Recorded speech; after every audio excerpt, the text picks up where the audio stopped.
जो भी बात हम कर रहे हैं वो ये है कि जब तक आप इस बात की ज़रूरत को समझ नहीं जाते हैं कि आपके लव्ड वन की बीमारी में आपको अपने रवैयों को चेंज करना होगा। अच्छा, इसमें एक छोटी सी बात, बिल्कुल छोटी सी बात यह है कि ये जो इन्होंने भी कहा है कि ये कारनामा किया है, अच्छा ये हमारी लैंग्वेज जाहिर करती है कि हमने तंज किया है, ठीक है ना। अच्छा, इन्हीं छोटी छोटी बातों से हमें अंदाज़ा होता है कि आप इसे बीमारी समझते हैं या आप इसे किरदार के पहलू से देखते हैं। बात बड़ी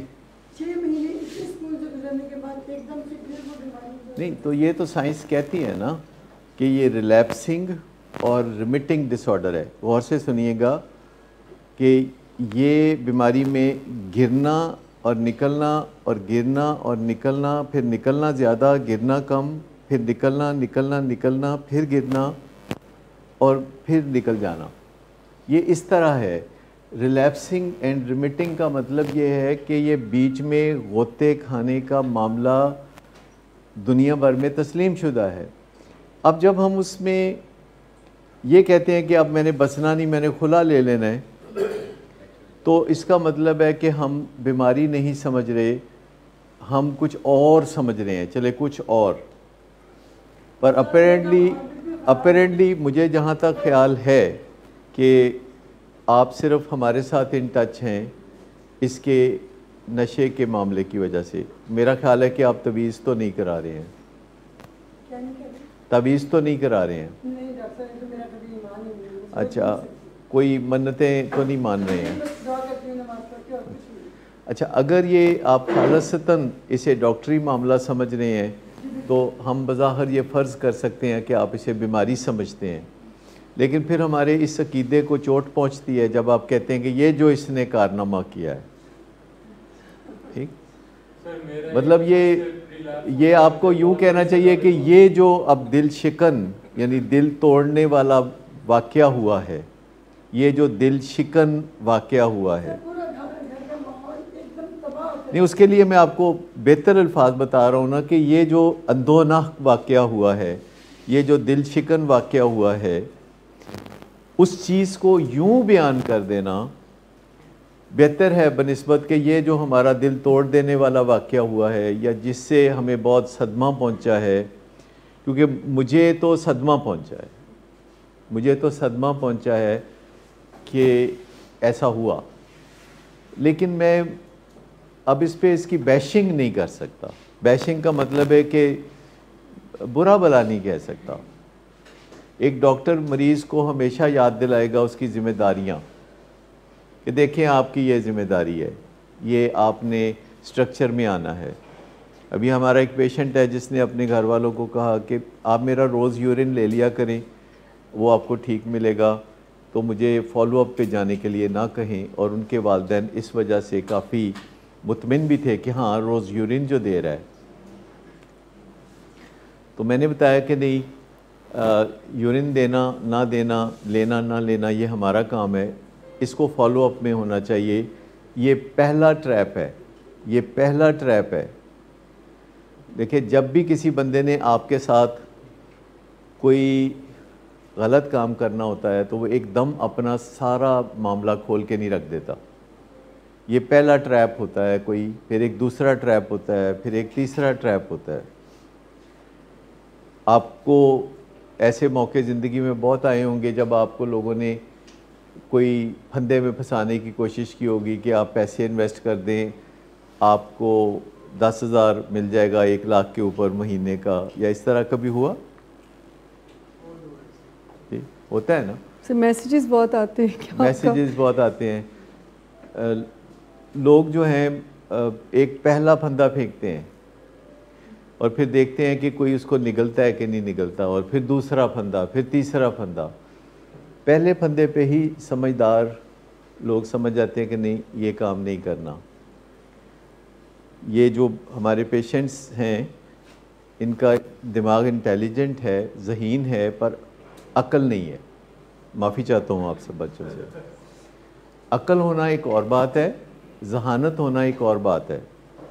ज़हीन वो होता है जिसे एक गलत एतमाद होता है कि मैं गलत काम करके बच जाऊंगा, क्योंकि मैं चालाक बहुत हूँ, मैं लाल बत्ती काट के या तो लेफ़्ट को निकल जाऊंगा या राइट को निकल जाऊंगा, या मैं कुछ करूंगा काबू नहीं आऊंगा, बच जाऊंगा मैं।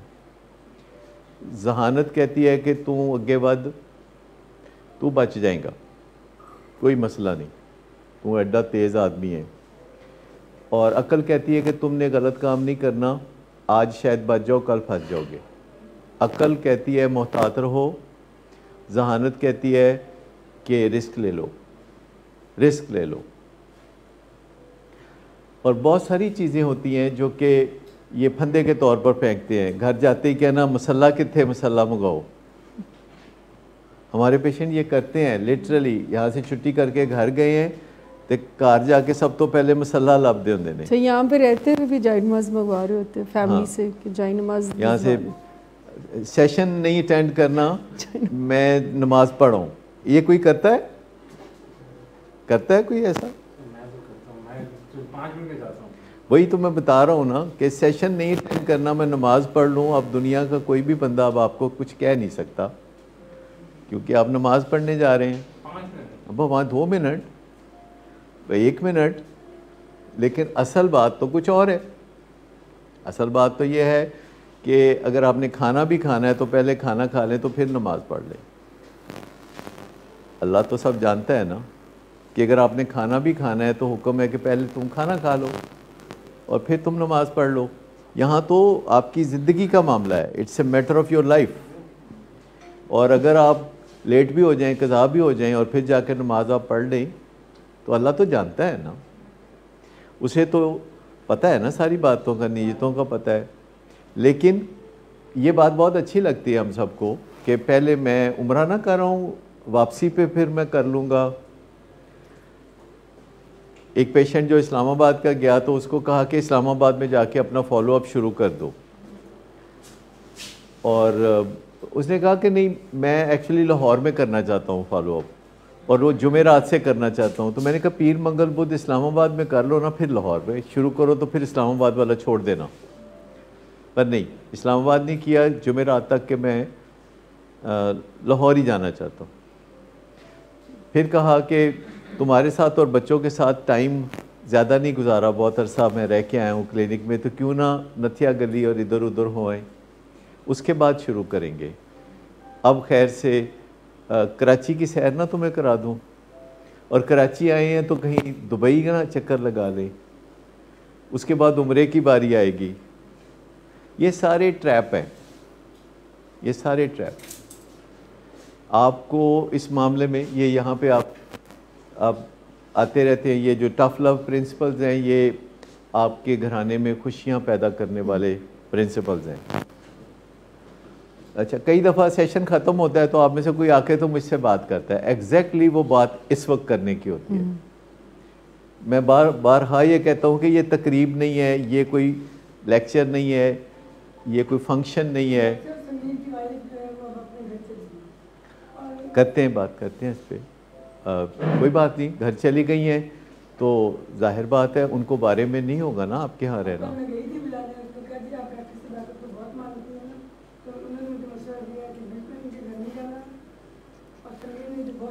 लो जी, सारे लोग बैठे हुए हैं जो उस दिन भी बैठे हुए थे। ये सारे लोग बैठे हुए हैं, तो बता दें कि मैंने क्या कहा था।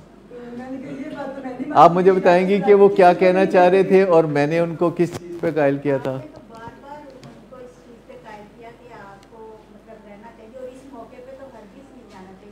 तो और ये तकरीबन 35 मिनट्स इस पे ही बात हुई। मैंने कहा कि देखिए, अगर आज से 8 दिन पहले आपने कहा होता ना, इस वाक़े से पहले कहा होता कि मैं नहीं वसना, तो मैं कहता भाई जी ना वसो 8 दिन पहले। लेकिन ये इस वाक़े की बुनियाद बना के आप ना करें। फिर मैंने उनको ये कहा कि ये 6 महीने और उससे पिछले 6 महीने और उससे पिछले 6 महीने को देखो और फिर अगले 6 महीने के बारे में सोचो। तो उनके भाई साहब भी थे, तो बहुत अच्छी बातचीत हुई। और आखिर में मैंने उनको बोला कि हाँ, एक सूरत हो सकती है कि आप नाराज़ हो के जाके मैके बैठ जाओ कि जी अपने तरीके ठीक करोगे तो मैं आ जाऊँगी। मैं हमेशा ख़वातीन को ये कहता हूँ कि कभी ये कह के ना जाया करो कि मैं मैके जा रही हूँ और अब मैं कभी वापस नहीं आऊँगी। ये एक ट्रैप है। हमेशा ये कहना चाहिए कि मैं नाराज़ होके जा रही हूँ, तो फिलहाल तो मैं बड़ी सख्त नाराज़ हाँ, तो मैं जो महसूस करांगी कि मैंने वापस आना चाहिए तो मैं आ जाऊँगी, ऐ ना समझ के मैं आवांगी नहीं। मतलब ये बात कहने से कितनी जगह फ़र्क पड़ता है। एक तो आप उसे बता रहे हैं कि देखो तुम अपने ये शिकायतें दूर कर लोगे फॉर ए लॉन्ग टाइम तो मैं आ जाऊँगी, और मैं फ़िलहाल जा रही हूँ कुछ दिनों के लिए, कुछ अरसे के लिए। क्योंकि जब आप ये कह के जाते हैं ना कि अब मैंने कभी बिल्कुल कभी मैंने वापस नहीं आना, और आप जाके अपने घर में बैठते हैं, तो अगले दिन आपकी भाभी ये सोचती है कि इस बला को कितनी मुश्किल से निकाला था, ये फिर आ गई है। तो बेहतर यह है कि उसको भी तकलीफ़ ना दी जाए, और हर जगह यही कहा जाए कि मैं बस जब मुनासिब समझूंगी चली जाऊंगी, अभी मैं बड़ी तंग हूँ, अभी मैं बड़ी दुखी हूँ, अभी मुझे ये दुख है।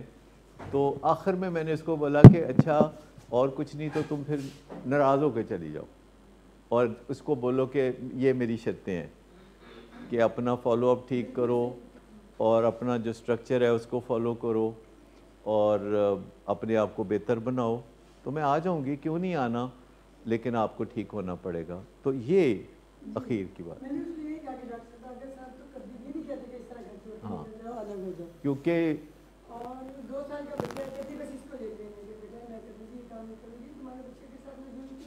हाँ, बहुत अच्छा किया आपने कि बच्चे को कोलैटरल डैमेज क्यों मिले, बच्चे को। हाँ नहीं, जो मैं बात कर रहा था कि यही बात किया करें, यही अगर आपको दवाई इस्तेमाल करने से जिस्म कांपता है तो यही बात करनी है। अगर आपको कोई भी मसला है घर में नशे की बीमारी से मुतल्लिका, तो यही बात करें। ये नहीं कि आप अलहदा बात नहीं कर सकते, आप 100 दफ़ा कर सकते हैं, लेकिन सेशन के फ़ौरन बाद बात करने का मतलब है कि बात एक्चुअली पहले करने वाली थी तो आपने नहीं की, और अब आप बैठ जाए, नींद आनी शुरू हो गई है। तुसी उत्थे बह जाओ, उत्थे शुएब दे कोल, लो जी शुएब तुसी थोड़ी थोड़ी देर पिछों चुंडियां वड्डियां सौन नहीं देना बिल्कुल, ठीक है। तो जो बात भी आपका दिल ख्याल है कि ये सेशन के बाद करने वाली बात है, मुझे बिल्कुल कोई मसला नहीं, मैं तो बात का जवाब देने के लिए हूँ, लेकिन मुझे सिर्फ एक खसारा लगता है कि एक बंदा सुन रहा है, और ये मुझे बहुत मुनाफा लगता है कि सब सुन रहे हैं। ये बात के 100 बंदे बात सुन रहे हैं, और ये बात कि एक बंदा बात सुन रहा है, ये मुझे थोड़ा सा बड़ा कॉन्शियसनेस हो गई है कि ज़्यादा लोग बात सुन लेंगे तो आज नहीं तो कल नहीं तो अगले महीने उनको इस बात की ज़रूरत होगी, इस मसले के हल की ज़रूरत होगी, तो वो सुन लें तो अच्छी बात है। तुसी की करना है, तुसी तो लिया देती सी इनू कई साल पहले, यह हुण खुद गवांदा फिरदा है, तो हुण फिर एदी जिम्मेदारी है उहदे नाल गल करे। नहीं नहीं, गलती बहुत बड़ी थी, सज़ा बहुत छोटी है। मैं ये कह रहा हूँ कि गलती बहुत बड़ी थी, सज़ा बहुत छोटी है। अगर कोई बंदा ये हरकतें करता है और उसकी बीवी उसके साथ रहती है और छोड़ के भी नहीं जाती, तो फिर उसकी कदर करनी चाहिए, और उसकी कदर अफजाई करनी चाहिए, और उसको दुख नहीं पहुंचाना चाहिए, क्योंकि वो आपके लिए अपना घर छोड़ के आती है, आप उसके लिए अपना घर नहीं छोड़ते। तो बीवी की कुर्बानी तो पहले ही काफ़ी होती है, और वो जो घर छोड़ के आती है उसके ज़रा सी भी बेकदरी उसकी ज़िंदगी को बहुत तलख बना सकती है। और ख़वातीन की ज़िंदगी इस वजह से काफ़ी तलख बनती भी है कि उन्हें इशारे के नाये में भी अगर ये एहसास दिलाया जाए कि मतलब ख़वातीन तो कह देती ना मैं मैके चली जाऊंगी, तो उसकी रीस ना किया करें, इसकी आप नकल ना किया करें कि हमसे जाओ फिर तुम मैके चली जाओ, क्योंकि ख़वातीन का ये कहना कुछ बनता है कि अच्छा फिर तंग करेगा तो मैं चली जाऊंगी, लेकिन आपका ये कहना बिल्कुल नहीं बनता कि अच्छा तंग हो तो मैं तो ऐसे ही हूँ। जैसे मर्द बड़े शौक़ से कहते हैं ना, मैं तो एनजी हाँ, रहो नहीं रहना। और मैं समझता हूँ कि फिर ना पिछला घर ना अगला घर। जी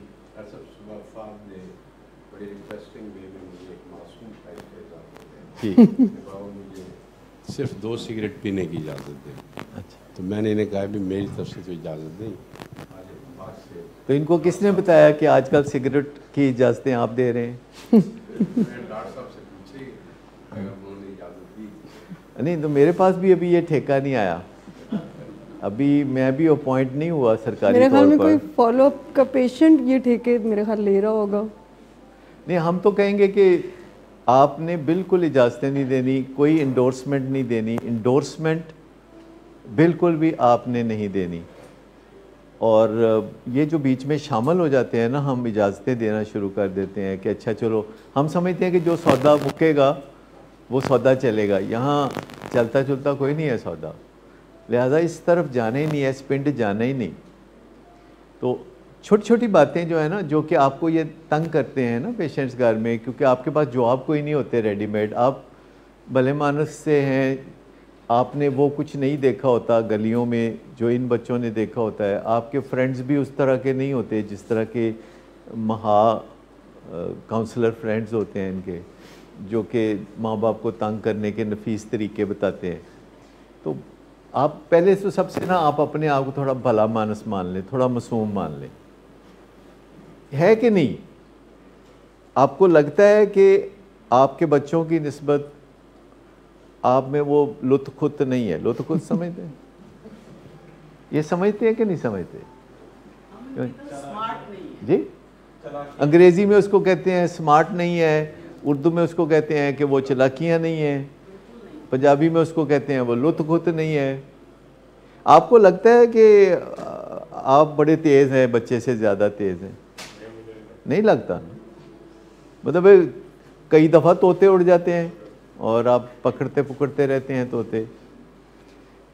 तो मान लेना चाहिए ना, जहाँ हमें लगता है कि ये, यानी हम नए अंदाज से सोचेंगे और फिर सबका तावन हासिल करेंगे, क्योंकि ये जो टफ लव के प्रिंसिपल्स हैं कि सबका तावन हासिल करेंगे, तो तावन सबका, पेशेंट्स का भी तावन हासिल करेंगे और अपने बहन भाइयों का भी तावन हासिल करेंगे और दूसरे पेशेंट्स के वालिदैन का भी तावन हासिल करेंगे, उनके दुख दर्द के साथी बनेंगे।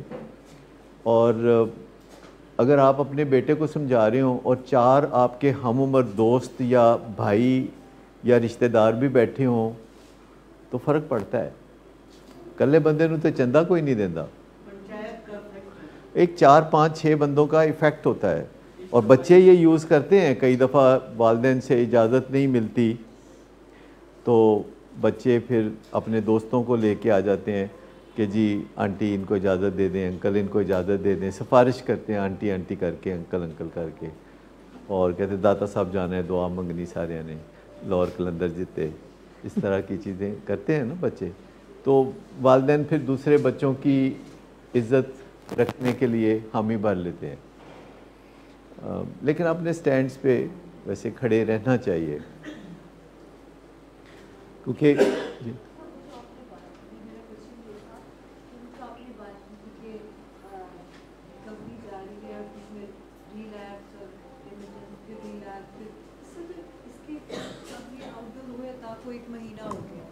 तो मुझे लगता है इससे आइडियाज़ नहीं मिल जाएंगे कि हमें रिलैप्स कर लेना चाहिए। इनके पास आइडियाज़ की कोई कमी नहीं है। मैं आपको बताऊं कि सबसे पहले ये जो आप सोचते हैं ना, हाँ, कि हमारे बच्चे को डॉक्टर साहब आइडिया तो नहीं मिल जाएगा, कोई आइडिया, मुझे लग रहा है आपसे आइडिया मिलेगा। अच्छा नहीं, मैं आपको बताऊं कि ये आइडियाज़ से भरपूर है, इनके पास पहले ही ढेर सारे आइडियाज़ होते हैं। अभी मैं आपको एक कहानी सुनाऊंगा तो आपको पता चल जाएगा कि कितने आइडियाज़ हैं इन बच्चों के पास।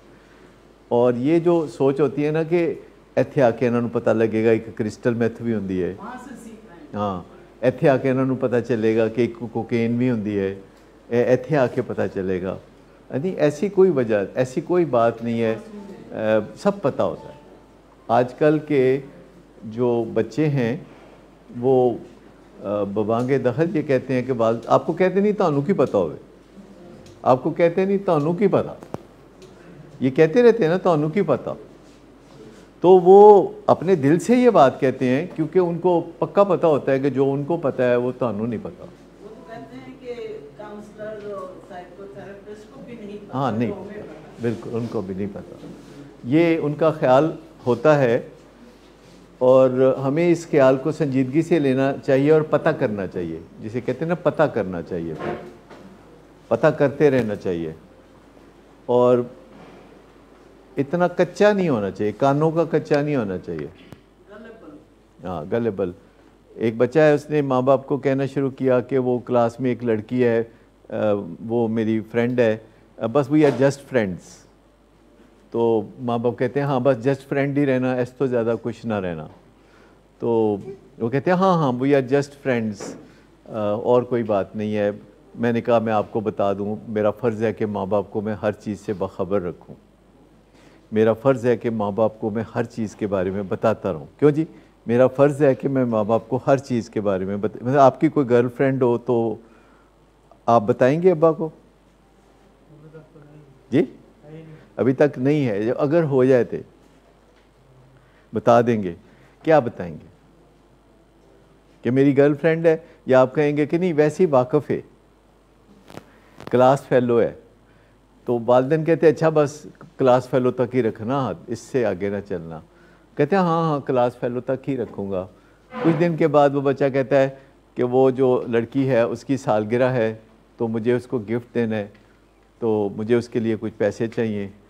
और देखें ना, गिफ्ट तो देना बनता है ना, आखिर ताल्लुक़ तो है ना। वैसे तो कोई ख़ास ताल्लुक़ नहीं, जब तक यूनिवर्सिटी है तब तक हम हैं, जब यूनिवर्सिटी नहीं होगी तो फिर तो हमारा कोई ताल्लुक़ ही नहीं होगा। तो फिर माँ बाप गिफ्ट के लिए भी पैसे दे देते हैं, सालगिरह के लिए गिफ्ट के पैसे, फिर और किसी चीज़ के लिए एक पैसे। फिर एक दिन होता है कि जी पिकनिक पे जा रही है सारी क्लास, सारी यूनिवर्सिटी पिकनिक पे जा रही है, 9 लड़के और 13 लड़कियां और इस किस्म का कोई सीन है। और उसमें वो लड़की भी जा रही है, लेकिन लड़कियों की बात से अलहदा है, लड़कों की बात से अलहदा है। आजकल अलहदा बसें हो रही हैं, हाँ इकट्ठी होती है। तो वालिदैन कहते हैं अच्छा देखो दूर दूर ही रहना है, हमें स्कैंडल बन जाने है ना हो। कहते नहीं हमारा वैसे ही कोई ताल्लुक़ नहीं है, जस्ट फ्रेंड्स, जस्ट फ्रेंड्स। तो पिकनिक पे चले गए। ये मैं बिल्कुल सच्चा वाक़या बता रहा हूँ जो आजकल ही हुआ है। कहते अच्छा जी ये तो ठीक हो गया। उसके बाद अब वालिदैन को भी खुदकुती लगी होती है कि कित्थों तक पहुँचे हो? वो कहते हैं कि जी वो फलां जगह तक पहुँचे हैं, अब वहाँ पे हम चाय के ढाबे पे सब चाय पी रहे हैं, अब हम वहाँ पे खाना खा रहे हैं। अच्छा अब हम इस्लामाबाद पहुँचे हैं और इस्लामाबाद एक दिन रह के फिर नॉर्दर्न एरिया की तरफ, मरी की तरफ जाना है। तो अब वालिदैन क्या कहते हैं? कहते हैं कितने ठहरोगे? ओ मेरे एक दोस्त का घर है, तू काका उत्थे जाके राती रह ले। तो वो कहते हैं नहीं बंदोबस्त है, एक होटल सब ने बुक किया है तो उस होटल में रहेंगे। होटल में चेक इन कर लिया है। फिर वो कहते हैं कि होटल की ज़रा तस्वीर कोई दिखा, अंदर दा माहौल ठीक है, अच्छे होटल से ठहरे हो या बुरे होटल से ठहरे हो? वालिदैन अपनी उस्तादियाँ लगा रहे हैं। वो पिछली दफ़ा की जो पिकनिक थी उसके होटल की जो वीडियो उनके पास थी वो भेज देते हैं। पिछली दफ़ा की जो पिकनिक थी उसकी जो वीडियो थी तो वो भेज देते हैं। तो वो देखते हैं कि इसमें तो हमारे बच्चे ने स्वेटर पहना हुआ है, तो अब तो ये स्वेटर तो इधर लाहौर पर है, तो ये स्वेटर 2 जगह कैसे हो सकता है, स्वेटर का डुप्लीकेट कैसे है? अब उनको शक पड़ जाता है कि ये कोई चक्कर है। उसके बाद वो फ़ोन करते हैं, कहते हैं अच्छा कोई किसी दोस्त जेडे दूसरे गए ने तुसी आपस में गल्लां करदे होए कोई वीडियो बना के ते भेजो। तो ਉਹਦੇ ਚ ਇਹ ਗੱਲਾਂ करनियां ने कि कैसी पिकनिक है। वालिदैन क्वेश्चनर दे रहे हैं। उसके बाद वालिद फ़ोन करते हैं तो फ़ोन बंद है। अब कोई परेशानी लग जाती है कि ये तो फ़ोन बंद है, अब क्या करें? फ़ोन बंद है और बार बार फ़ोन करने के बाद जब फ़ोन नहीं उठाता तो उनके जहन में ये नादर आइडिया आता है कि लड़की के घर फ़ोन करते हैं। लड़की का नंबर भी नहीं मालूम, लेकिन लड़की की बड़ी बहन की शादी हुई थी तो उसका जो शादी वाला कार्ड था तो उस पर कुछ नंबर थे, और शादी वाले कार्ड पे जो नंबर थे उन नंबरों में से एक नंबर पे कार्ड करते हैं। तो एक बंदा फ़ोन उठाता है जो कहता है कि जी मैं तो इस घर का खादम हाँ, सवेरे घरों निकल जाना वा तो राती लेट आना वा, तो 4 मेरी बेटियां हैं और मुझे तो पता ही नहीं कि मेरी बेटी इस वक्त कहाँ है, घर पे है कि। और फिर पूछता है कि तुसी कौन बोल रहे हो? तो कहते मैंने फ़ोन बंद कर दिया। फ़ोन बंद कर दिया। अब परेशानी लगी हुई है कि उधर लड़की का भी कोई पता नहीं हो, तो कहते ने पता ही कोई नहीं। फिर अगले दिन फ़ोन किया तो उतनी देर में वो साहब जो घर के खादम थे उन्होंने अपनी बीवी से पूछ लिया हुआ था। तो उन्होंने कहा कि जी वो बेटी तो जो है वो पिकनिक पे गई हुई है यूनिवर्सिटी के साथ, पर तुसी क्यों पूछ रहे हो? उन्होंने कहा जी इतफाक दी गल है, कोई तकलीफ दी गल है कि साडा बेटा भी पिकनिक ते गया है, पर पिकनिक कोई नहीं जे, पिकनिक कोई नहीं, और ये कोई प्रोग्राम सोलो प्रोग्राम है। परेशानी हो गई। नेक्स्ट डे वो जो सो कॉल्ड पिकनिक थी वो ख़त्म हो गई और बच्चा वापस आ जाता है और आके तो क्या कहता है? कैन यू टेल मी क्या कहता है? हाँ क्या कहता है? जी जी आप इतने क्यों फोन कर रहे थे बार-बार? आपने लड़की वालों को देखे ना, असल सियाना बंदा हो बैठा। ठीक है, उन्हें कहा जी तुसी लड़की वाले नूं क्यों फोन किया? ਇਹ ਤੇ ਤੁਹਾਡਾ ਹੱਕ ਹੀ ਨਹੀਂ ਸੀ ਬਣਦਾ, ਤੁਹਾਨੂੰ ਤਮੀਜ਼ ਕੋਈ ਨਹੀਂ, ਤੁਹਾਨੂੰ ਮੈਨਰਸ ਕੋਈ ਨਹੀਂ, ਤੁਸੀਂ ਪੁਰਾਣੇ ਜ਼ਮਾਨੇ ਦੇ ਲੋਕ ਹੋ, ਤੁਸੀਂ ਲੜਕੀ ਦੇ ਘਰ ਫੋਨ ਕਰਕੇ ਤੇ ਫਸਾਦ ਪੈਦਾ ਕੀਤਾ ਹੈ, ਤੇ ਤੁਸੀਂ ਲੜਕੀ ਨੂੰ ਫੋਨ ਕਿਉਂ ਕੀਤਾ ਉਹਨਾਂ ਦੇ ਘਰ? ਔਰ ਉਹ ਸਫਾਈਆਂ ਦੇ ਰਹੇ थे ਕਿ ਜੇ ਤੂੰ ਫੋਨ ਚੁੱਕ ਲੈਂਦਾ ਤੇ ਫਿਰ ਸਾਨੂੰ ਨਾ ਫੋਨ ਕਰਨਾ ਪੈਂਦਾ ਲੜਕੀ ਵਾਲਿਆਂ ਨੂੰ, अगर तू फ़ोन चुक लेंदा तो। अब इससे आप अंदाज़ा करें कि अब वालिदैन जो है वो पोजीशन उनकी ख़राब हुई हुई है। नेक्स्ट डे लड़का यूनिवर्सिटी से होके वापस आता है, कहते हैं ना देखिए ना हम सब लड़के मैंने बुली कर रहे हैं। वो पूछते हैं किस गल तो बुली कर रहे हैं? कहते इस गल तो बुली कर रहे हैं कि तेरे माँ बाप को इन्नी भी नहीं तमीज़ कि वो कुड़ी वाले के घर फोन करते हैं। कुड़ी ने उन सारे यूनिवर्सिटी वाले दसता, गए दोवें ही सन सिर्फ, उन सारी यूनिवर्सिटी को पता है कि यह दोवें बंक करके यूनिवर्सिटी इस तरह गए सन। और लड़के के जो वालिदैन हैं वो इतने बदतहजीब हैं कि उन्होंने लड़की के घर ये मामला कन्वे करके तो हाँ ये तहजीब वाला मामला बता के बहुत बदतहजीबी की है। और तमाम लड़के और तमाम लड़कियां इस ख्याल के हामी हैं कि यहाँ कबाहत वालिदैन की है। असल मसला वालिदैन का है कि उन्होंने लड़की के घर फ़ोन क्यों किया। कुड़ी मुंडा अगर चले गए सन तो खैर है।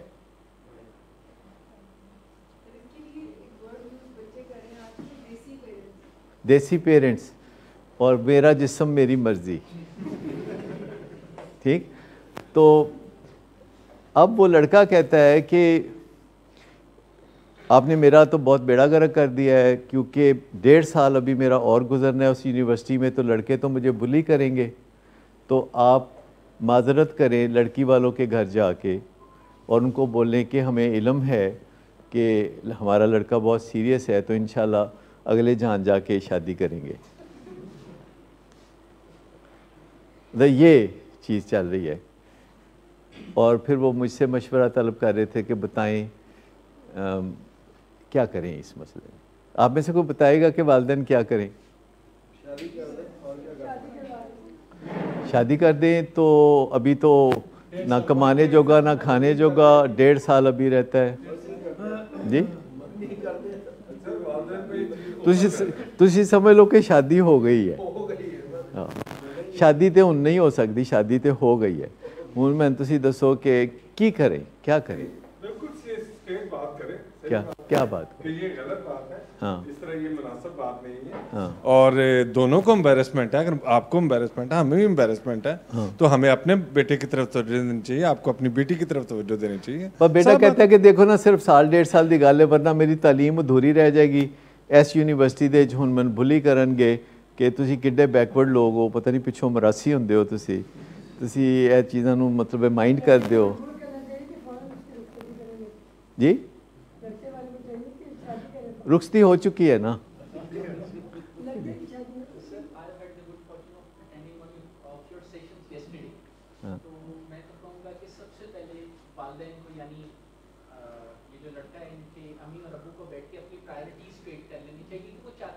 चाहते ये मसला तो एक है, लेकिन दरमियान में और बड़ी चीजें उलझाऊ देखिए ये इशू ही नहीं डिस्कस हो रहा कि तू एक मुंडिया काम की कीता, तू तो चंगा भला पढ़ना से ए तू काम कीता ते की काम कीता, तो ये इशू ही नहीं है। इशू ये है कि माँ बाप ने कसूर किया, उन्होंने टेलीफोन किया तो हुण जाके उन्होंने तसल्ली देन कुड़ी वालियां नूं कि यह मामला जिहड़ा है साडे नॉलेज च सी ते असीं यह विआह करांगे ते तुसीं ठंडी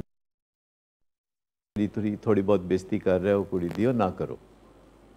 और यूनिवर्सिटी में भी हो जाए कि ये अब फियांसी है, ये एक नया ही लफ्ज़ आ जाएगा। पहले वो फ्रेंड थी, फिर वो गर्लफ्रेंड हो गई, फिर वो फियांसी हो गई। ठीक, अगर पहले लड़का शादीशुदा हो उसके बाद वो अफेयर चलाए, उसका क्या? वो मैं उन्हें थोड़ी देर दस अभी मैं थोड़ी देर में बताता हूँ। वो बाहर गया है ना बच्चा, आ गया किथे? अच्छा वो बैठा है, मैं फिर थाड़े को थोड़ी देर बाद दसना। मैं कहा जी बाहर गया है तो हुणे गल कर लेने। अच्छा, उन्होंने मुझसे पूछा, मैंने सीधा सीधा आपके पास कुछ है, क्या कहना चाहिए उनको, अपने बेटे को क्या कहना चाहिए? क्या कहना? वो कहते जी तुसी देखो ना किड्डी ज्यादती कीती है, ए तुसी किड्डी ज्यादती कीती है, तुसी फोन कीते ने ओदे घर। उन्हें कहा जी वालिद ने फिलहाल क्या है, जे तू फोन चुक लेंदा ते असीं ना करदे फोन उधर, सानू ते फिर के लिए तो नहीं भेजा गया था ना उसको यूनिवर्सिटी, उसको बताना चाहिए कि हमने आपको इस काम के लिए यूनिवर्सिटी नहीं भेजा। नहीं, वो पिकनिक पे, वो बीच में आप आए नहीं थे तो वो बात हो चुकी थी कि वो पिकनिक पे गए थे, माँ बाप को ये बता के कि 9 लड़के और 13 लड़कियां पिकनिक पे जा रही हैं, और उस पिकनिक पे अपनी अपनी बसों में जा रहे हैं, और अपने अपने कमरों में रहेंगे, और अपने अपने होटलों में रहेंगे, और 2 डिफरेंट शहरों में जाएंगे। एक नथिया गली जाएगा ग्रुप, एक कहीं और जाएगा। यहाँ बस लाहौर से इस्लामाबाद तक इकट्ठे हैं। हाँ, बगैर तहकीक किए हुए, बगैर से इंफॉर्मेशन के। लेकिन माँ बाप तो इस चीज़ को ही बड़ा अच्छा समझते हैं कि ये बच्चा हमसे हर बात शेयर करता है। यानी बच्चे जो है वो उतनी बात शेयर करते हैं जितनी उन्होंने शेयर करनी होती है, और बाकी की बात वो हजम कर जाते हैं। बिल्कुल लकड़ हजम पत्थर हजम किस्म के होते हैं बच्चे। इजाजत ली थी कि इन्फॉर्म किया था? नहीं, वो तो इजाज़त ली थी कि पिकनिक पे जा रहे हैं, अपनी अपनी पिकनिक पे, नथिंग टू वरी अबाउट। वो अपनी अपनी पिकनिक पे जाने की इजाज़त ली थी, पर पिकनिक तो थी ही कोई नहीं। आजकल ये जमाना आ गया कि मुंडे के माँ बाप परेशान हैं तो लड़की के माँ बाप नहीं। नहीं, वो परेशान हैं, वो अपनी लड़की को कुछ फिटे मुँह कह रहे हैं लड़के, लेकिन लड़के के वालिदैन जो है वो लड़के को फिटे मुँह नहीं कह रहे, वो मुख्तलिफ उसे बता रहे हैं कि असी मजबूर हो गए सा पुत्र, असी जरा टेलीफोन किया है ना, असी मतलब ये तो इशू ही नहीं उठ रहा कि मैं जो किया है ठीक किया है कि गलत किया है। ये कोई इशू नहीं है। इशू ये है कि तुसी ये जी बदतजीबी की है,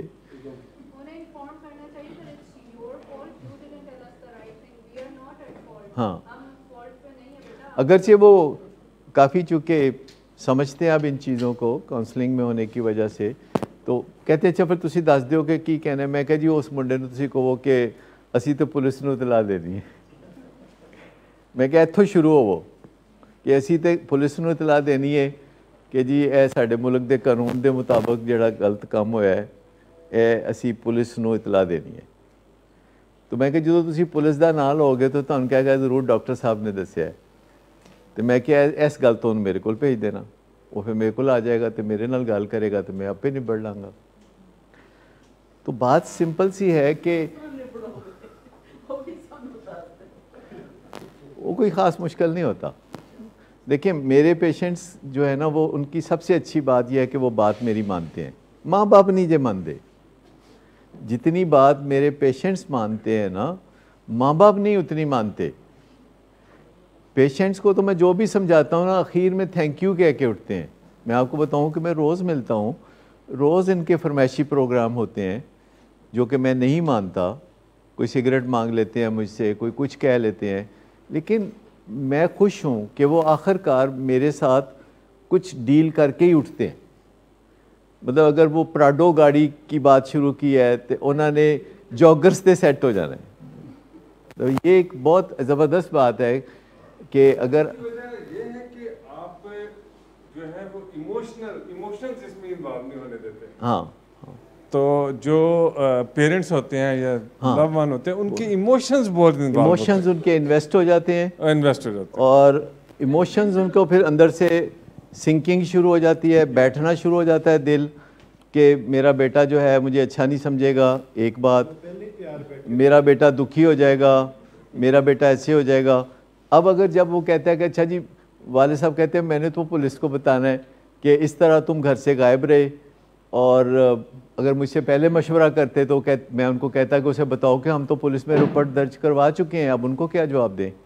पुलिस को रिपोर्ट दर्ज करवा चुके हैं कि मेरा बेटा जो है, जो घर से ये कह के गया था कि वो पिकनिक पे जा रहा है और दूसरे लोगों के साथ जा रहा है, मुझे अभी अभी पता चला है कि वो अकेला ही है और उसके साथ एक लड़की है जिसने उसको अगवा किया हुआ है, लड़की ने उसको अगवा किया हुआ है। तो पुलिस को ये स्टोरी जब सुनाई जाएगी कि भी एक मासूम बच्चे को एक लड़की ने अगवा करके तो इस्लामाबाद में कहीं रखा हुआ है, तो ये तो बड़ा पर्चा बनता है। तो फिर जी लड़की ने अगवा कर दिया, नया पर्चा हो जाएगा कोई और। ऐसे चंगा भला ठीक ठाक पर्चा है कि किसी को अगवा करके इस्लामाबाद में जाके तो किसी मासूम बच्चे को बिठाना।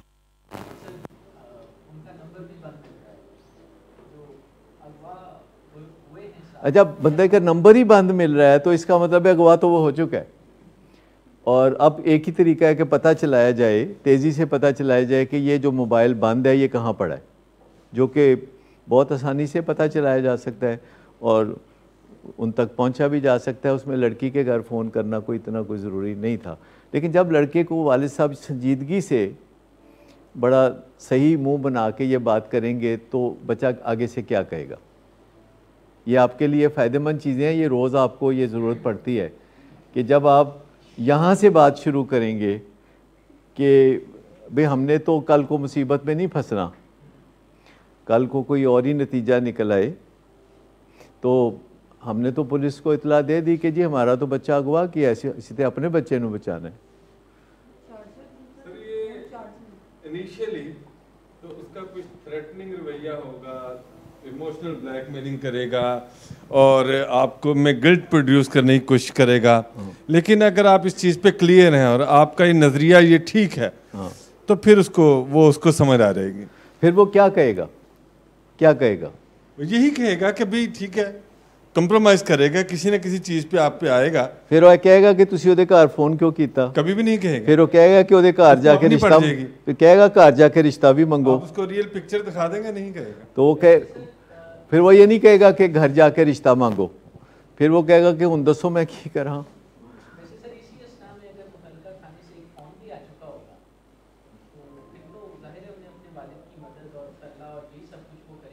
ये मैं मशवरा करता हूँ बताइए इस चीज़ से, अगर मुतलका थाने से एक फ़ोन भी आया हो, सर इतनी क्या दुश्मनी निकालते ये वो पीछे मशवरा दे रहे हैं नदीम नूर के, थाने से एक टेलीफोन कॉल अगर आ जाए, ये शरारत उनकी, ये शरारत नदीम नूर तो डॉक्टर साहब आपकी शादी हो ना तो कानून को पसंद हो, उसी क्यों नहीं पसंद है शादी होना। कार इंज नहीं ना बसदे, कार इस तरह नहीं ना बसदे। असल में बात यह है कि जो यूनिवर्सिटी में हम बच्चों को भेजते हैं तालीम के लिए, तो उस तालीम का कोई मकसद होना चाहिए। यानी एक बंदा यूनिवर्सिटी जाता है, अपने माशरे से उठ के यूनिवर्सिटी जाता है, अपने घर से उठ के जाता है, उस बच्चे का कोई रूहानी पहलू भी है, कोई उसका अखलाकी पहलू भी है, कोई उसका ख़ानदानी पहलू भी है, और वो उस सब को भूल के पढ़ाई की बजाय कुछ और ही शुरू करता है। 17 साल की उम्र में, 18 साल की उम्र में, 19 साल की उम्र में, यही उम्र होती है और इस उम्र में ही मत नहीं होती। ये उम्र जो होती है ये आई लव यू और आई मिस यू के लिए नहीं होती, ये उम्र होती है बुनियादी नशो नुमा के लिए, ये इसलिए नहीं होती। और जो ड्रग्स हैं जब बंदा इस्तेमाल करता है, वैसे तो इस उम्र में ड्रग्स ना भी इस्तेमाल करें तो मत मारी रहती है, लेकिन अगर बंदा ड्रग्स इस्तेमाल करे तो मत डबल मारी जाती है।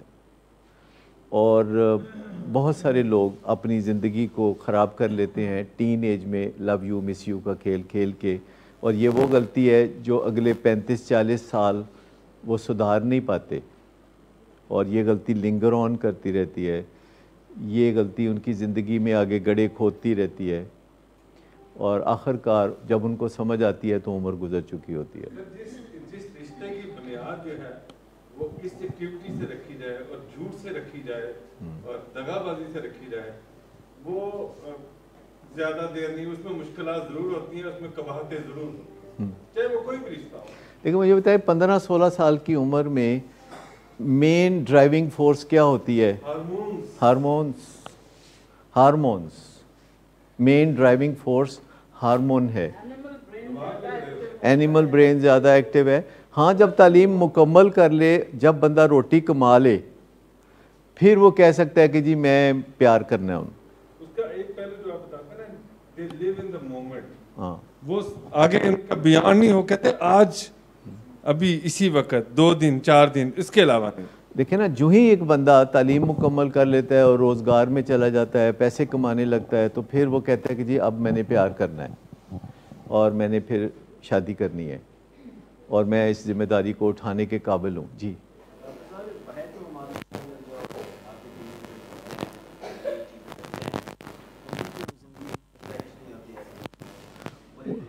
मैं अभी ये जो बात कर रहा हूँ ये बाहर के ममालिक की ही कर रहा हूँ। आपने अगर इस चीज़ को समझना है तो एक किताब है जो कि बहुत डिटेल में रोशनी डालती है इस चीज़ पे, जिसका नाम है 6 most important decisions teenagers need to make. Sean Covey की, स्टीवन कवी के बेटे की किताब है, जिसमें 6 फैसलों में से एक फ़ैसला लव यू मिस यू का फ़ैसला है। दूसरा फ़ैसला है कि वालिदैन से अच्छे ताल्लुकात बनाने हैं कि लड़ना है, ये सारी ज़िंदगी ख़राब करेगा। तीसरा फ़ैसला है कि यूनिवर्सिटी पढ़ने आना है या खज्जल होने आना है। चौथा ये है कि इज़्ज़त, इस बात को समझना है कि आप अपनी इज़्ज़त करते हैं या दूसरे लोग आपकी इज़्ज़त करते हैं। इज़्ज़त होती क्या भला है? क्या वो होती है जो आप खुद अपनी करते हैं या जो दूसरे करते हैं? यानी इज़्ज़त नफ्स के बारे में। और एक फ़ैसला ये भी है कि मैंने दोस्ती किससे करनी है, किससे नहीं करनी, कौन है जो अपने साथ मुझे भी ले डूबेगा, और क्या मैंने तालीम को दिल से हासिल करना है या यूनिवर्सिटी में अपने स्टूडेंट होने को कैश कराना है। और ये जो हमारे अंदर एक बहुत ज़्यादा ट्यून इन कर दिया गया है कि तालीम बहुत ज़रूरी है, तालीम बहुत ज़रूरी है, और इसमें मैंने आखिरकार उस बंदे का पता चला लिया है जो तालीम के पीछे बहुत पैदा सी। वो भला कौन सी? इमरान खान। नहीं, इमरान खान खुद नलायक आदमी सी। वो उसको कोई स्कूल में पहले बैठाता नहीं था, कहते थे कि नलायक आदमी है। इस बारे में नदीम नूर के ऊपर पूरी रिसर्च है कि हाँ, कैथीड्रल से तो निकाल दिया गया था और एचिसन में उर्दू मीडियम में दाखिल किया गया था। इमरान को पढ़ाई का कोई शौक़ नहीं था, ना वो पढ़ाई के हक़ में है, वो एवं ही पढ़ गया बेचारा। लेकिन असल बंदा मैंने जो तलाश किया, अगर आप मुझे नाम बताएं, वो तारीख़ में एक बंदा है जो पढ़ाई दे बड़ा पीछे पैदा थी। सर सैयद अहमद ख़ान। किसने कहा? शाबाश। सर सैयद अहमद ख़ान ने ऐसा ट्यून इन किया। देखिए, नंबर 1 चीज़ किरदार है, नंबर 1 चीज़ किरदार है। पढ़ाई भी ठीक है, और अब पढ़ाई की अहमियत और भी कम है। अब देखिए, अब पढ़ाई की वो अहमियत नहीं है। यूके में, यूएसए में नोबडी केयर्स। जाके लोग कहते हैं ना जी मैं जॉब करने आया हूँ, ये मेरी डिग्री, ये मेरी डिग्री, ये मेरी डिग्री, कहते पासे रखो, बैठ के गल करो। उस ज़माने में सर के ज़माने में मुसलमान सिर्फ पढ़ाई की वजह से बहुत बुरी हालत में थे, और जो हिंदू वगैरह थे उनके मुकाबले में बहुत बस ओवर एम्फेसाइज हो गया ना। अभी वालिदैन चाहते हैं बच्चा अव्वल आए, अभी वालिदैन चाहते हैं बच्चा एचिसन में पढ़े। हम 10 लोगों को बताएं कि हमारा बच्चा एचिसन में पढ़ता है, तो हम वालिदैन प्राइड लेते हैं कि बच्चा कहाँ पढ़ता है।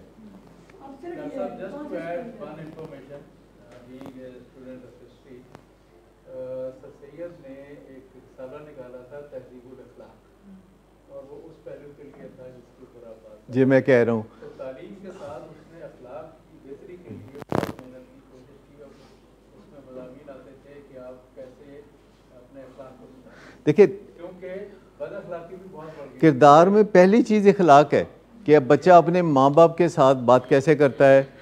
वो MA BA है, वो PhD है, हमें इससे कोई गरज नहीं। अगर वो हमारी इज़्ज़त नहीं करता तो हमें कोई फ़र्क नहीं पड़ता।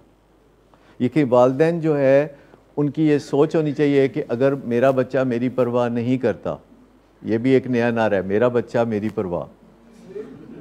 ऐसे मैंने एक वालिदैन मार्च करना है मैंने कुट खाने के लिए जी, हाँ, कुट खाने के लिए मेरा बटवा मेरी मर्जी, अच्छा मेरा बच्चा मेरी परवाह। तो ये एक्चुअली सबसे ज़्यादा जो मज़लूम तबका इस वक्त है वो वालिदैन है। सबसे ज़्यादा मज़लूम तबका वालिदैन है जिनको बच्चों ने नाको चने चुबवाया हुआ है। और इखलाक किरदार की सबसे अहम बात है कि किरदार बच्चे का ठीक हो, वो अकेला भी हो तो वो अपने आप पे नज़र रखे। सर ये जो आपने एक बात कही कि आजकल के जो पेरेंट्स हैं उनको ये अव्वल आने का ये बहुत जुनून है, अपने बच्चों को मुमताज़ देखने का बहुत जुनून है। सर ये आपकी नस्ल में, हमारी नस्ल में शायद ज़्यादा था, अब शायद उतना नहीं रहा। अब देखिए कि आपको भी याद होगा, आपको भी मार के पढ़ाया गया होगा, ये किया होगा, और हम भी इस चीज़ के शिकार हैं। शायद किसी हद तक वो फैनेटिसिज्म नहीं है, क्योंकि हमारा सिंगल ट्रैक होता था। नहीं, वो आपका नहीं, आपके वालिद का सिंगल ट्रैक था। एक्जेक्टली हमारा भी बना दिया गया। मतलब वो वालिद का सिंगल ट्रैक था कि ख़बरदार है कुछ ज़्यादा नखरे नहीं करने। मतलब वो जो हमारे वालिदैन थे वो टिमिड नहीं थे, बल्कि वो बड़े सख्त थे। लेकिन फिर जो हम वालिदैन बने तो हमने कहा कि नहीं, हमें बड़ा बुरा लगता था वालिदैन की सख्ती, मार पिटाई बुरी लगती थी। तो हमने ये सोचा, हमारी नस्ल ने ये सोचा कि नहीं, हम प्यार से काम निकालेंगे। और उसके लिए जो स्किल्स चाहिए वो हमने नहीं हासिल की। हमने इरादा नेक कर लिया, हमने इरादा अच्छा कर लिया कि अपने बच्चों को प्यार से तरबियत देंगे, लेकिन हमने वो स्किल्स नहीं सीखी जो कि प्यार से तरबियत देने के लिए ज़रूरी है। अब इस हॉल में हम ज़्यादातर उन स्किल्स के बारे में बात करते हैं कि जब आप जज्बात और मकासद की अलग अलग मनसूबाबंदी करेंगे। मुझे बता दीजिए कि जज्बात की मनसूबाबंदी क्या होती है और मकासद की मनसूबाबंदी क्या होती है। मूड का ख्याल रखना। लेकिन अपने जज्बात मैं ठीक रखना चाहता हूँ, उसकी मनसूबाबंदी कुछ और होगी। उसकी मनसूबाबंदी ये नहीं है कि मेरा बच्चा कहाँ पढ़ता है। मेरे जज्बात इस बात पे डिपेंड नहीं करते कि मेरा बच्चा कितने नंबर लेता है। मेरे जज्बात जो हैं वो इस बात पे डिपेंड करते हैं कि मैं वॉक करता हूँ कि नहीं। मेरे जज्बात इस बात पे डिपेंड करते हैं कि मैं लड़ाइयाँ झगड़े करता हूँ लोगों से कि नहीं करता। मेरे जज्बात इस चीज़ पे डिपेंड करते हैं कि मैं रात को वक्त पे सोता हूँ कि नहीं। मेरे जज्बात इस चीज़ पे डिपेंड करते हैं कि मैं खाता क्या हूँ, मैं क्या नबातात खाता हूँ कि हैवानात के ऊपर दांत तेज़ करता हूँ। लेकिन वो जज्बात अफेक्ट होते हैं, जो कोडिपेंडेंसी का एलिमेंट आता है। यही तो मैं बता रहा हूँ कि उधर से शिफ्ट करना है कि मेरे जज्बात तामीर कैसे होते हैं, मेरे जज्बात बनते कैसे हैं। मेरे जज्बात का ताल्लुक़ मेरी अपनी लाइफ से, मेरी अपनी न्यूट्रिशन से, मेरी अपनी नींद से, मेरी अपनी एक्सरसाइज से, मेरे अपने नज़रियात से है। मुझे फ़ख्र इस बात पे होना चाहिए कि मैं कैसा बंदा हूँ।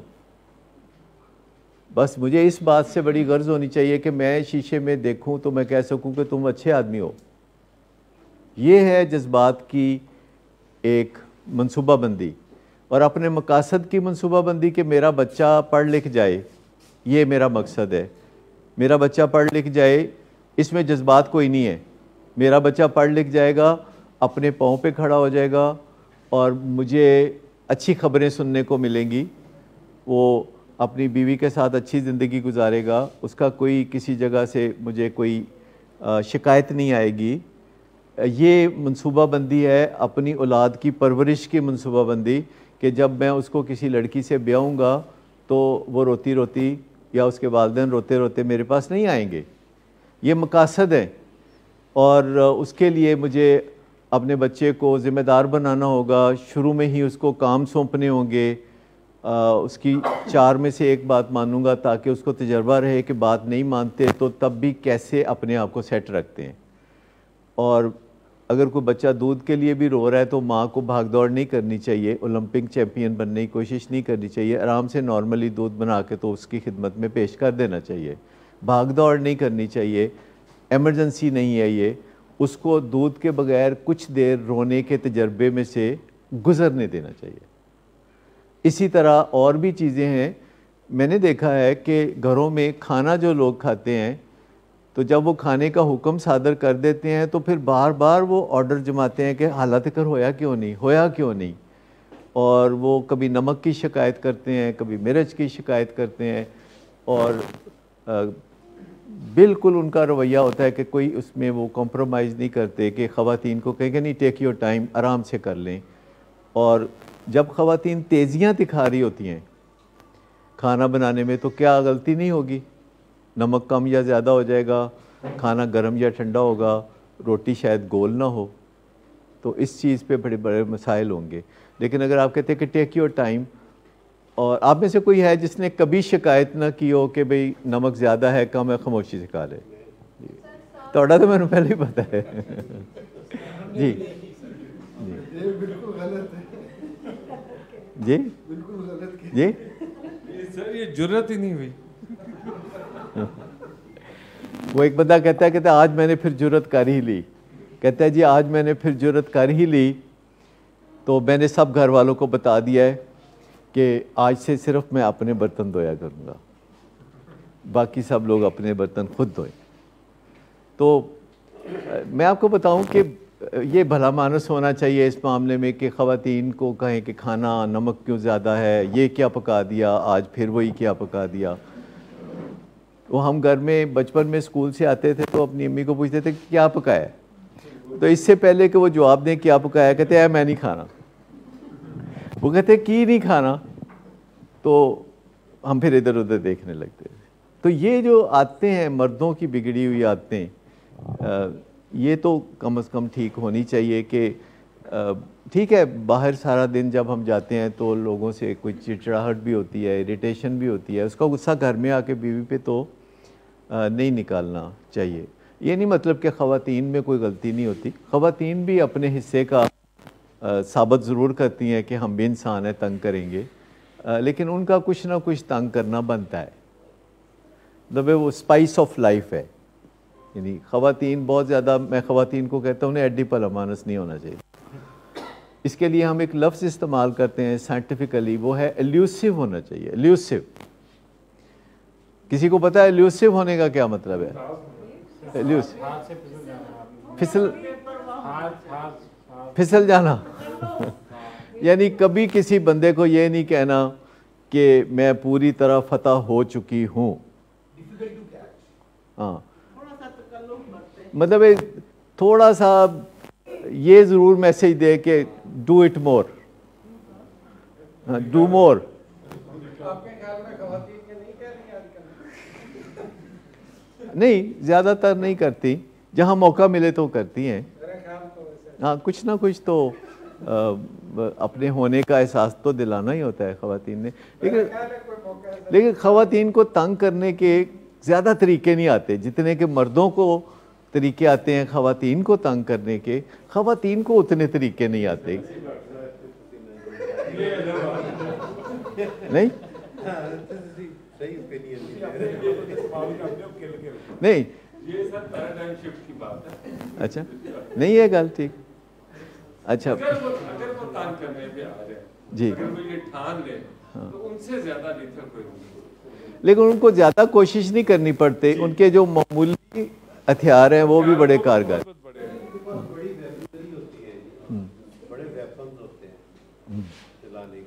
हाँ, देखिए अगर खातून खामोशी हो जाए तो मर्दों को अच्छा नहीं लगता। मर्द चाहते हैं कि ख़वातीन हंसती खेलती नज़र आएं, अगरचे वो कोई ऐसा काम नहीं करते जिससे ख़वातीन हंसे खेले। लेकिन आप इस ख्वाहिश को देखिए, कितनी अजीम ख्वाहिश है। ये ख्वाहिश कितनी अजीम है मर्दों की कि ख़वातीन हंसती खेलती अपने खर्चे थे हंसती खेलती नज़र आए। और वो अक्सर ख़वातीन को कहते कोई मसला हो तो मुझे ना बताना, खुद ही हल कर लेना। ये इस तरीके से पाकिस्तान की सोसाइटी में तो खर्चा मेजॉरिटी में मर्द का ही है, खातून का खर्चा। अच्छा, इससे एक बात में मैं वाकई कायल हूँ कि जितने इज्जत से मर्द ख़वातीन को खिलाते हैं, ख़वातीन को जब भी मौका मिलता है कभी अपने खामद को खिलाने का आमदनी के लिहाज से, तो वो इस इज़्ज़त से नहीं खिला सकते। ये असल में एक क्रेडिट जिसकी वजह से अल्लाह ताला ने फजीलत रखी है। कुरान पाक में अल्लाह ताला ने फरमाया है कि जो फजीलत है बंदे की वो खर्च करने की वजह से है, क्योंकि वो खर्च करना पसंद करता है। और ख़वातीन को कभी मौका आ जाए कि घर की कफ़ालत उनके ज़िम्मे आ जाए या खामद की कफ़ालत आ जाए, तो नॉट टू माई नॉलेज के किसी ने उस तरह खुश दिली से ये ख़वातीन को थोड़ा सा, हाँ, नहीं कुदरती तौर पर काफ़ी रहती है, ऑनेस्टली बता रहा हूँ, बगैर किसी पानी मंगा दें इनको जी। जेंडर बेटर उन्हें बस ख़त्म हो रही है, 5 बजे ख़त्म हो जाएगा, 10 मिनट बाद जी। जितने अच्छे तरीके से लुक आफ्टर पाकिस्तानी मर्द करना, ऑन एवरेज बात कर रहा हूँ, पाकिस्तानी मर्द ख़वातीन को कर रहा है, दुनिया में ऐसा नहीं। फैंटी के अलावा, फैंटी की मैं ऑन एवरेज बात कर रहा हूँ। नॉर्मली तो मैं समझता हूँ कि मर्द जो है बड़ा फ़ख्र समझते हैं इस बात पे कि वो ख़वातीन को बड़े इज़्ज़त आबरू से रखना चाहते हैं, इसीलिए तो 250 बंदे लेके जाते हैं, वरना एडे बंदियां दी की ज़रूरत है। 250 बंदे लेके अगर कोई जाता है तो इसका मतलब ये है कि वो इज़्ज़त के लिए जाता है कि देखो मैं इतने सिफारशी लेके आया हूँ। तो घरों में खूबसूरत ज़िंदगी बनाने के लिए दोनों को ही अपना रोल प्ले करना चाहिए, क्योंकि बच्चे पैदा हो जाते हैं तो फिर वो कोई ना कोई मसले बच्चे भी लेके आ जाते हैं। और बच्चे चूँकि बहुत प्यारे होते हैं हमें, और हम बहुत ख्वाहिशमंद होते हैं कि हमारे बच्चे हों, और हम बड़े बड़े ख्वाब देख लेते हैं, तो उनके साथ जो किरदार साजी वाला काम है वो हम नहीं कर पाते। किरदार साजी वाला काम, किरदार से मेरी मुराद कोई बहुत ऊंची ऊंची बातें ना लें। किरदार यही है कि बच्चे को कोई मसला हो तो वो परेशान ना हो, ये है किरदार। यानी बच्चा, कभी शायद आपने देखा हो कि बच्चे मार्केट में आपके साथ जाते हैं, 6-7 साल का बच्चा, आपने हाथ पकड़ा हुआ है, वो कहता नहीं मेरा हाथ छड़ दो, मेरा हाथ छड़ दो, और फिर आप हाथ छोड़ देते हैं और उसके बाद आप किसी पिलर के पीछे छुप जाते हैं। तो पहले वो इधर उधर देखता है और उसके बाद बाँ बाँ करने लगता है। उसकी कोई स्किल नहीं है कि वालिदैन जो है पता नहीं इधर उधर हो गया तो ऊँची ऊँची बाँ बाँ रोना शुरू कर देता है। और बच्चों को सलीका तरीका कि किस सिचुएशन में क्या करते हैं, चीज़ कैसे ख़रीदते हैं, अगर किसी जगह गुम हो जाएं तो किससे रब्ता करते हैं, और घर में थोड़ा बहुत छोटे बच्चों से काम लेना, ये बर्तन यहाँ सेट कर दो, मैं धो रही हूँ तुम यहाँ सेट कर दो, या कपड़े धो के उनको पकड़ाना कि अच्छा तुम ये उधर यूँ कर दो। ये जो कोलैबोरेटिव एफर्ट्स हैं जो माँ बाप और बच्चे करते हैं, इससे किरदार बनता है। कोलैबोरेटिव एफर्ट, इससे किरदार बनता है। और अगर इससे ना बने और हम बच्चों को पढ़ा लेते हैं, आप देख लें कि कितने बच्चे हैं जो पढ़ते हैं, बहुत थोड़े बच्चे पढ़ते हैं। हम सैकड़ों बच्चों को झूक दर झूक सुबह स्कूलों में जाते हुए देखते हैं, और उन्होंने बड़े अच्छे साफ़ सुथरे कपड़े पहने होते हैं, और वो माँ बाप खुद छोड़ के आते हैं सवेरे सवेरे उठ के, उन्होंने फिर दफ्तर भी जाना होता है। और ये जो ढेर सारे बच्चे सुबह स्कूल जाते हैं, इनमें से सिर्फ 4% बच्चे आखिरकार वो तालीम हासिल करते हैं जो उनके लिए प्लान की गई थी। 4%, जस्ट 4%। अगर डॉक्टर बनाना था तो 4% हैं जो डॉक्टर बन जाएंगे, वकील बन जाएंगे, MBA कर लेंगे, इंजीनियरिंग कर लेंगे। बाकियों का वो रास्ते में ही कहीं इधर उधर रह जाते हैं। मैट्रिक तक पहुंचते पहुंचते आधे बच्चे फारग हो जाते हैं, उससे आगे फिर और कुछ फारग हो जाते हैं।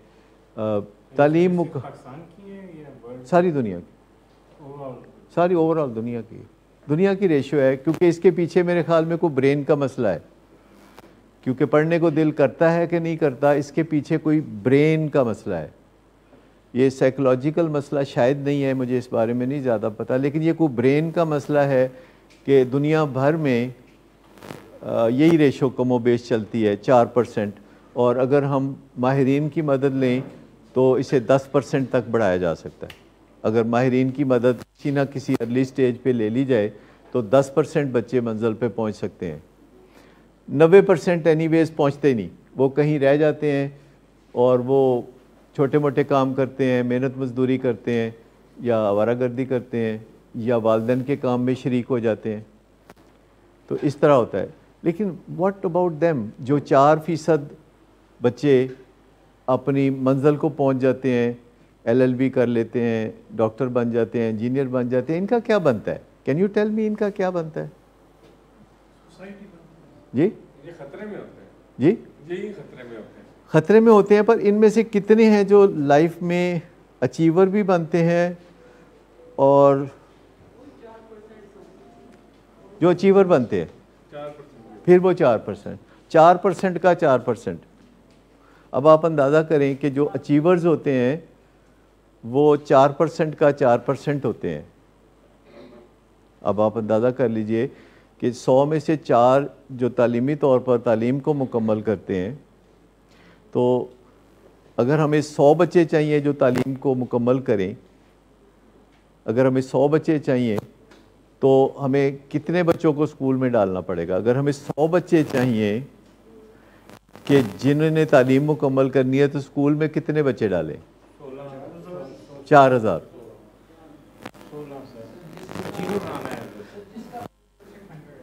जिसका 4% 100 है, ठीक? तो जिसका 4% 100 है, तो मुझे बताइए कि ये जो 100 बच्चे आपने ले लिए जो कि तालीम मुकम्मल कर गए, तो अब इनमें से जो लोग अचीवर्स होंगे, अचीवर्स, डिग्री होल्डर्स नहीं, अचीवर्स 4 होंगे, तो मुझे बताइए कि कुल कितने बच्चे इन्वेस्ट करें तो एक अचीवर बनता है?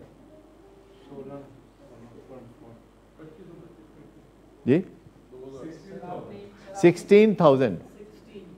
16,000। अब आपको समझ में आ रही होगी बात कि 16,000 में से एक अचीवर बनता है, और जो अचीवर होता है वो डेंजर जोन में आ जाता है। जो अचीवर है वो डेंजर जोन में आ गया। यानी 16,000 बच्चे हमने इन्वेस्ट किए और एक अचीवर पैदा किया, और जो एक अचीवर पैदा किया वो डेंजर जोन में आ गया, क्योंकि उसका मूड ख़राब रहता है, उसका मूड ख़राब रहता है। जो अचीवर है उसका मूड क्यों ख़राब रहता है? अचीवर का मूड ख़राब रहता है, और उस मूड को ठीक करने के लिए वो चाय पीता है, वो कॉफ़ी पीता है, वो सिगरेट पीता है, वो शाम को शराब पीता है, वो चरस पीता है, वो सहारे ढूंढता फिरता है, वो था सजदे करता है, वो कभी इस नशे के सामने, कभी उस नशे के सामने। जो अचीवर है वो जगह जगह सजदे करता फिर रहा है कि किसी तरह मुझे चैन आ जाए, मेरा मूड ठीक हो जाए। तो मुझे बताइए कि अगर हम सबसे पहले अपने बच्चों के मूड और मिजाज के बारे में ही उनकी ज़िंदगी की इब्तदा से उसको बताएं कि देखो मूड ये होता है, मिजाज ये होता है, रिस्पॉन्सिबिलिटी ये होती है, कभी चीज़ मिले तो शुक्र अदा करते हैं, कभी कोई चीज़ ना मिले तो सब्र करते हैं, फिर जिद्दोजहद करते हैं, फिर मिल जाए फिर शुक्र करते हैं, ना मिले तो फिर नई हिकमत अमली बनाते हैं। तो ये बच्चों को ये बातें हमने नहीं बतानी तो किसने बतानी है? लेकिन उसके लिए बात यह है कि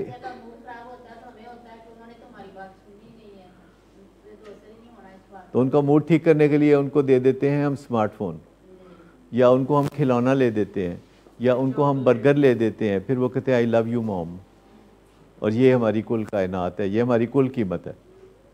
कि हमें जब बच्चा कहता है ना कि मुझे आपसे बहुत प्यार है, तो हमारा दिन बन जाता है। वजह 9% आप उनको देते हैं, जो 1% नहीं देते, फर्क है उस पे वो आके आपको कहता है आई हेट यू 3 टाइम्स। हाँ 99 भूल गया। हाँ, तो बचपन से जब हम उन्हें एक एक्सरसाइज करवाएं कि 4 में से एक ही बात मानी जाएगी, बेटा ये मैं तुम्हें इसलिए 4 में से एक बात मान रहा हूँ कि दुनिया ने पता नहीं तुम्हारी 4 में से एक भी माननी है कि नहीं। मैं तुम्हें दुनिया के लिए तैयार कर रहा हूँ, क्योंकि तुमने दुनिया के साथ ज़्यादा वक्त गुजारना है, मेरे साथ नहीं गुजारना। तुमने अपनी बीवी के साथ ज़्यादा वक्त गुजारना है, तुमने अपने क्लाइंट्स के साथ ज़्यादा वक्त गुजारना है। तो मैं तुम्हें ख़राब नहीं करना चाहता तुम्हारी बातें मान के। इस तरह करके आप बच्चे को समझाते हैं कि देखो मैं तुम्हें दुनिया के लिए प्रिपेयर कर रहा हूँ। दुनिया अगर तुम्हारी 4 में से एक भी बात मान लेगी तो यू आर लकी। दुनिया हो सकता है तुम्हारी 10 में से एक बात माने, तो मैं तुम्हारी 4 में से एक बात मानूंगा। और बच्चे की बात 4 में से एक, और बच्चे की जो माँ है उसकी बातें 4 में से 2, यानी जो स्पाउस है उसकी बातें आप 4 में से 2 मान लें तो काफ़ी है। और ख़ुद अपनी बातें भी 4 में से 3, अपनी बातें 4 में से 3, एक अपनी बात भी नहीं माननी ताकि आप भी ख़राब ना हो जाएं। और अगर आपका रोज़ रोज़ किसी बात को दिल चाहे तो एक दिन अपने दिल को काबू कर लें। तो ये इस तरीके से चले तो घरों में काफ़ी बेहतरी आ सकती है। लेकिन आपको ये सुन के हैरत भी होगी कि हम कितने बच्चे इन्वेस्ट करते हैं तो एक बच्चा अचीवर निकलता है और वो डेंजर जोन में होता है। और वो जो अचीवर है वही है जो हमारे मुल्क का असल नशई है, जो अचीवर है। क्योंकि ज़्यादातर जो अचीवर्स हैं वो नशा ज़रूर करते हैं, चाहे वो डॉक्टर्स हों, चाहे इंजीनियर्स हों, चाहे जज, चाहे ब्यूरोक्रेट, पायलट्स और जर्नैल, सियासतदान, CEOs, सारे यही काम करते हैं। और जब वो नशा करते हैं तो उनमें से 10% को नशे की बीमारी हो जाती है। नशा बहुत ज़्यादा लोग करते हैं पर बीमारी 10-15% को होती है, और वो भी किसी को थोड़ी, किसी को ज़्यादा। किसी को इतनी बीमारी होती है कि उसका घर में गुजारा चलता रहता है, किसी की इतनी बीमारी ज़्यादा हो जाती है कि गुजारा नहीं चलता। वो बहुत ही फसाद होता है, बहुत ही फड्डा होता है और बड़ा मसला होता है, और ज़िंदगी जो है वो अजीरन होती है। ये एक रेशो है 4%, 16%, 80%। जैसे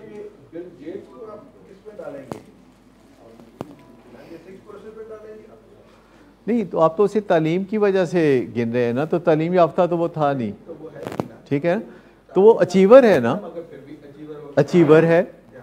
तो जिससे ये पता चलता है कि दुनिया में आपके इर्द गिर्द भी जो लोग ज़्यादा कामयाब ज़िंदगी गुजार रहे हैं वो नहीं है जिनकी तालीम ज़्यादा है। इसका मतलब ये नहीं कि तालीम अच्छी चीज़ नहीं है, इसका मतलब है कि ये दो अलग चीज़ें हैं कि आप कामयाब होना चाहते हैं या आप बहुत ज़्यादा डिग्रियां हासिल करना चाहते हैं। ज़ाहिर है दुनिया में फ़ी ज़माना पैमाना तालीम का डिग्रियां ही हैं। आगे चल के कोई और पैमाना शायद आने वाला है, आगे चल के कोई और पैमाना भी आ रहा है कि ये जो डिग्रियां हैं ये अपनी वैल्यू खो रही हैं और एंट्री टेस्ट की वैल्यू बन रही है। एंट्री टेस्ट लिया जाता है, कोई भी कहीं जाएगा तो एंट्री टेस्ट ज़रूर लिया जाएगा। एंट्री टेस्ट के बगैर ये डिग्री पे अदम एतमाद है, क्योंकि हम रोज़मर्रा देखते हैं कि लोग डिग्रियां किसी न किसी तरीके से GPA ज़्यादा ले लेते हैं। तो कोई वक्त आएगा कि कोई पैमाना होगा कि जिससे आप जांच सकेंगे, जैसे एंट्री टेस्ट है वो लेबोरियस टेस्ट है, कोई ऐसा पैमाना होगा जिससे आपको फ़ौरन ही पता चल जाए कि ये बंदा सही तालीम याफ्ता है कि नहीं है। लेकिन इससे पहले ज़्यादा ये देखने की ज़रूरत है कि इसका बिहेवियर कैसा है, इसका किरदार कैसा है, क्योंकि आजकल दुनिया में किरदार को नापना तोलना ज़्यादा मुमकिन हो गया है। जैसे कि अब हमारे मुल्क में भी हर बंदे का जो किरदार है वो महफूज हो रहा है। यानी अब जो नादरा का रिकॉर्ड है उसके अंदर हमारी कुछ बातें जो कि ज़रूरी होती हैं सारी उसमें शामिल हो जाती हैं। और अमेरिका में कोई बंदा जो भी करता है, उधार लेता है, वापस नहीं करता, सब लिखा जाएगा।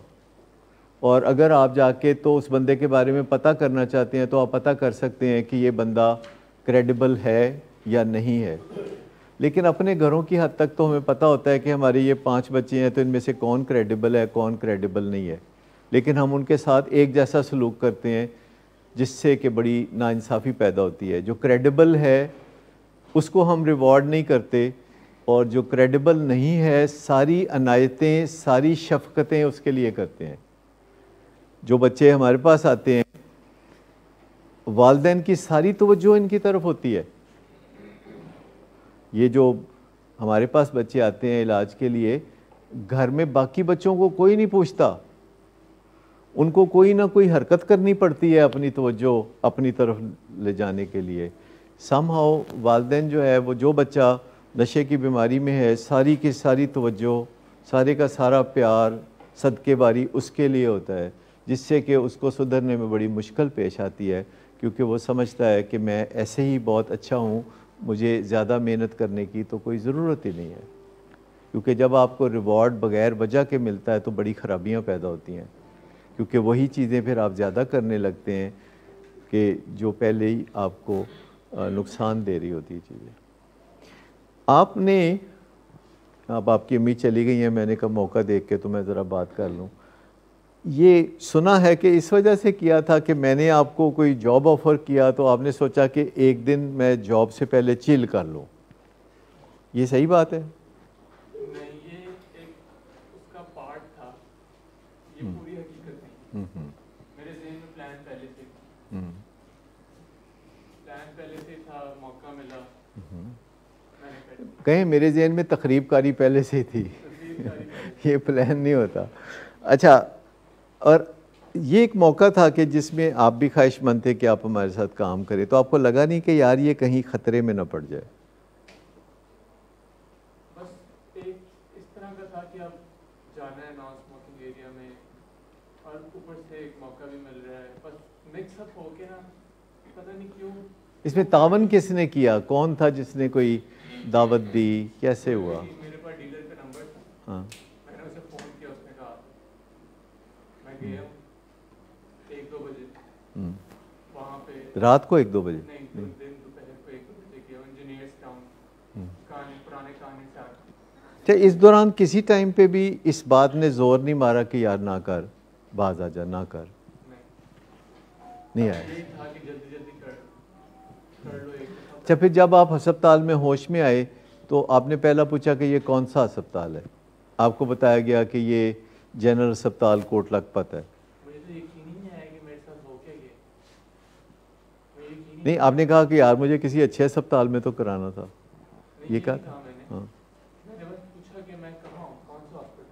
ओटी के साथ गए हैं। हाँ जी, ओटी के साथ गए हैं, ओवरडोज हो। तो जब मैंने टाइम देखा था 4:30 बजे, और जब मेरी आँख खुली हॉस्पिटल में तो 11:30 बज रहे थे। मेरे तो ज़मीन से, पैरों से ज़मीन निकल गई कि ये होता नहीं, कि हो ही नहीं सकता मेरे साथ, कैसे हो गया? 4 सिगरेट पिए हैं पूरी ज़िंदगी, इतने ज़्यादा पिए हैं, तब कुछ नहीं हुआ, अब कैसे हो गया? देखिए, एब्सटिनेंस के बाद इस चीज़ का ख़तरा रहेगा कि अगर आपने 4-6 महीने नशे के बगैर गुजारे हैं तो कोई मिकदार जो पहले आपके लिए मामूली मिकदार थी वो आपकी ओवरडोज है। लेकिन मैं एक और सवाल पूछना चाहता हूँ, क्या आपको ये यकीन हो गया कि बंदा, क्या हुआ? कोई बात नहीं, बैठ जाए। अच्छा, देखें इनको, मसला पानी शानी पिलाएं। क्या जब आप होश में आए हैं और आज भी अभी आप जबकि हमारे सामने बैठे हुए हैं, आपके ज़हन में ख्याल है कि ओवरडोज का कुछ नहीं होता, अस्पताल वाले बचा लेते हैं?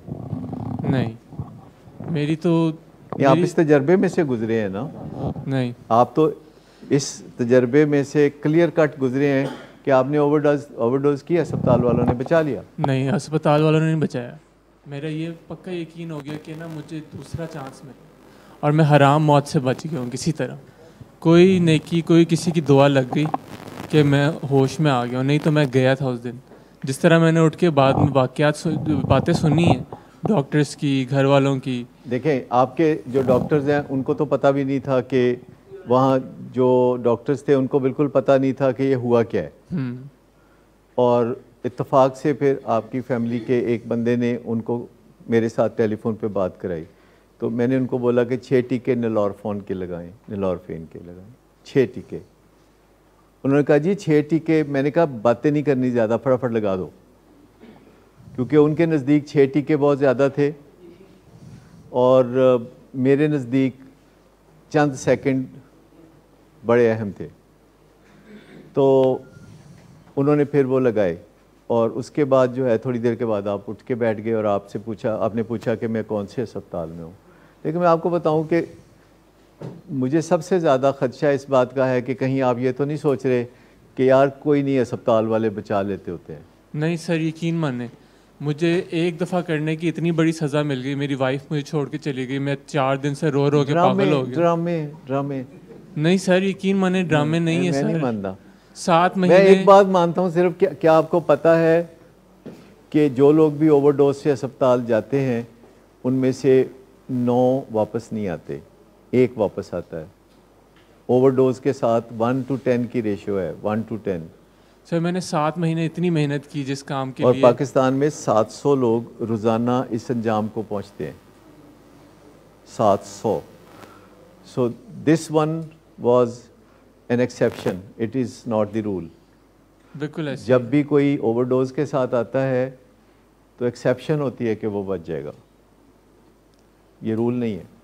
लेकिन मैं बाकी सब की नॉलेज के लिए बताना चाहता हूँ कि ओवरडोज का कोई पता नहीं होता कि कौन सी डोज ओवरडोज है, कोई पता नहीं होता, क्योंकि सैकड़ों डायनामिक्स हैं, सैकड़ों चीज़ें मिल के फैसला करती हैं कि कितनी डोज ओवरडोज है।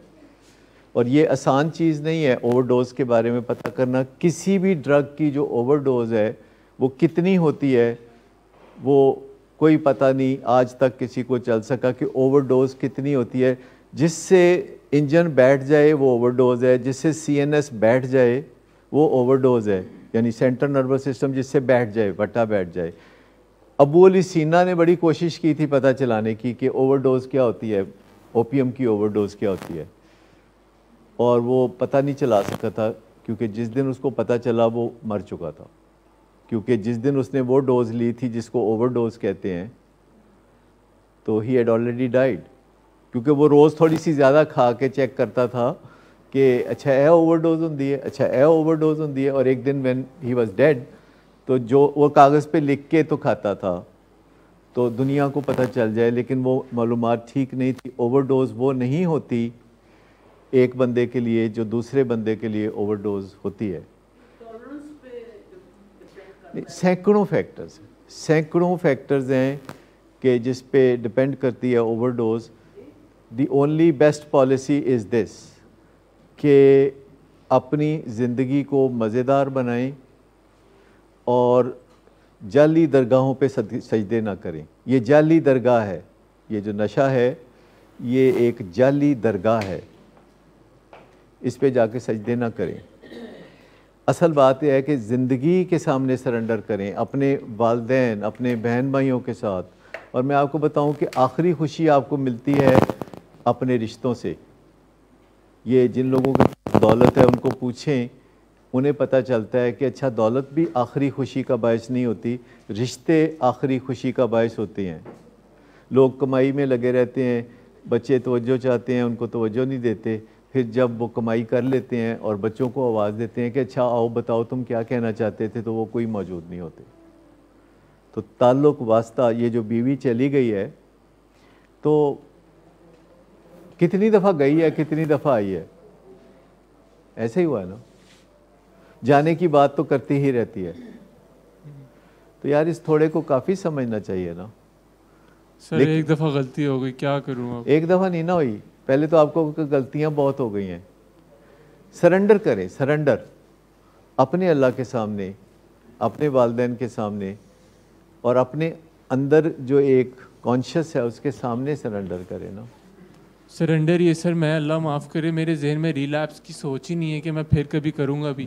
वो तो बस एक दिन था, एक लम्हा कह लें कि वो लेना था। देखिए जब तक ऑनेस्टी और ट्रांसपेरेंसी की पॉलिसी पे हम तीनों ग्रुप नहीं चलेंगे। तीनों ग्रुप से मुराद है इलाज करने वाले, माँ बाप और पेशेंट्स। ऑनेस्टी और ट्रांसपेरेंसी, तीनों जब ऑनेस्टी और ट्रांसपेरेंसी पे जब तक नहीं चलेंगे तब तक खुशखबरियाँ सामने आना मुश्किल है। तीनों को हमें ईमानदारी के साथ, ट्रांसपेरेंसी के साथ, ऑनेस्टी के साथ चलना है। कल मैं आपसे बात कर रहा था तो आते ही आपने मेरे पास आए थे 1.25 साल के बाद, और आप आके बैठे और नुस्खा दिखाया तो मैंने क्या कहा था जी? क्या वाकई दवाई खा रहे हो जो मैंने 14 महीने पहले लिखी थी? तो मैंने फिर आपको क्या कहा था कि मुझे शक है कि आप दवाई नहीं खा रहे, ठीक है ना? क्या ख्याल है कि आप दवाई खा रहे थे 14 माह से, तो मुझे अंदाज़ा होना चाहिए कि नहीं कि आप दवाई खा रहे हैं कि नहीं खा रहे?